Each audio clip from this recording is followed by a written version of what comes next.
সন্মানীয় কৰ্মচাৰীসকল, জনাইছো দৰমহা সম্পৰ্কীয় এক গুৰুত্বপূৰ্ণ খবৰ যে কেইদিনমান আগতে অসম ৰাজ্যিক প্ৰাথমিক শিক্ষক সন্মিলনীয়ে অসমত যি নতুনকৈ নিয়মীয়াকৰণ হোৱা যিসকল শিক্ষাগুৰু আছে ষ্টেট পুল, কন্ট্ৰেকচুৱেল আৰু এছএছৰ পৰা তেওঁলোকৰ দৰমহাৰ কাৰণে এক আবেদন জনাইছিলে অসম চৰকাৰৰ ওচৰত যাতে তেওঁলোকক এক মাহৰ দৰমহা দি দিয়া হয়।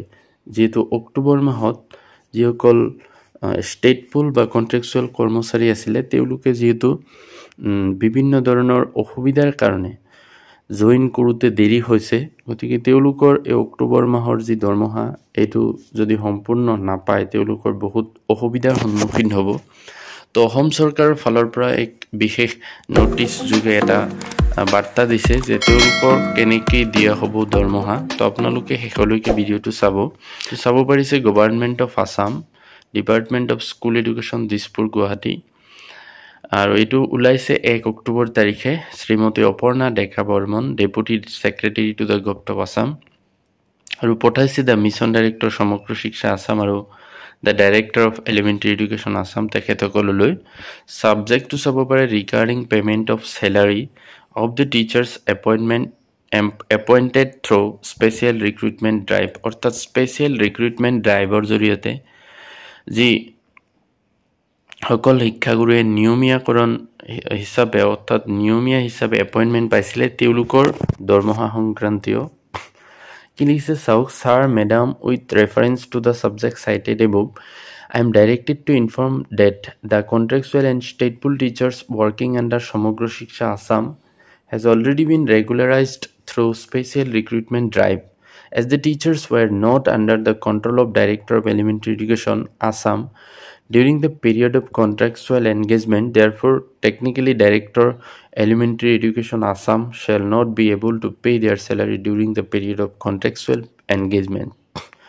তো তেওঁ জনাইছে যে যিহেতু যিসকল কন্ট্ৰেকচুৱেল বা ষ্টেট পুল শিক্ষাগুৰু সমগ্ৰ শিক্ষাৰ অধীনত কাম কৰি আছিলে আৰু যিসকলক ইতিমধ্যে নিয়মীয়াকৰণ কৰা হৈছে স্পেচিয়েল ৰিক্ৰুইটমেণ্ট ড্ৰাইভৰ জৰিয়তে, যিহেতু সেই শিক্ষাগুৰুসকল আগতে এলিমেণ্টাৰী এডুকেশ্যনৰ অধীনত নাছিল, তেওঁলোকক কন্ট্ৰেকচুৱেল এংগেজমেণ্টৰ অধীনত আছিলে, গতিকে টেকনিকেলি এই শিক্ষাগুৰুসকলক ডাইৰেক্টৰ অফ এলিমেণ্টাৰী এডুকেশ্যনৰ ফালৰ পৰা এই কন্ট্ৰেকচুৱেল হিচাপে থকা সময়খিনিক তেওঁলোকৰ দৰমহা দিব নোৱাৰে।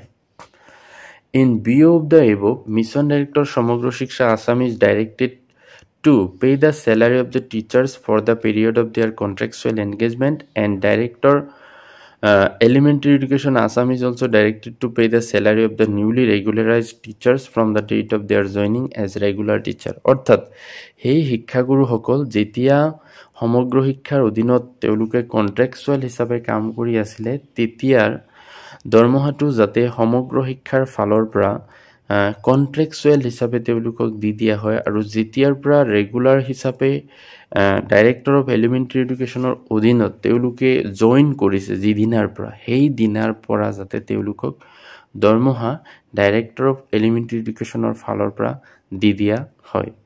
যদি কন্ট্ৰেকচুৱেল হিচাপে তেওঁলোক যিমান দিন কাম কৰাৰ পিছত ৰিজাইন দিছে সেই দিনটোলৈকে তেওঁলোকে কন্ট্ৰেকচুৱেল হিচাপে দৰমহাটো পাব, আৰু যিদিনাৰ পৰা ৰেগুলাৰ হিচাপে তেওঁলোকে জইন কৰিছে সেইদিনাৰ পৰা ৰেগুলাৰ হিচাপে তেওঁলোকে দৰমহা পাব।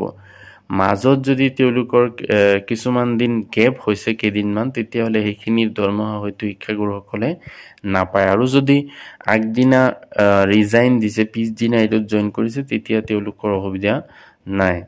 তো এইটো চাব পাৰিছে this has been issued with the approval of competent authority, গতিকে এইটো এপ্ৰুভ কৰাৰ কাৰণে নিৰ্দেশ দিয়া হৈছে। অৰ্পণা ডেকা বৰ্মনৰ ফালৰ পৰা ওলাইছিলে এই নটিচখন। তো ভিডিঅ'টো যদি ভাল লাগে লাইক এটা কৰি দিব আৰু মোৰ চেনেলটো ছাবস্ক্ৰাইব কৰি থ'ব। Thank U.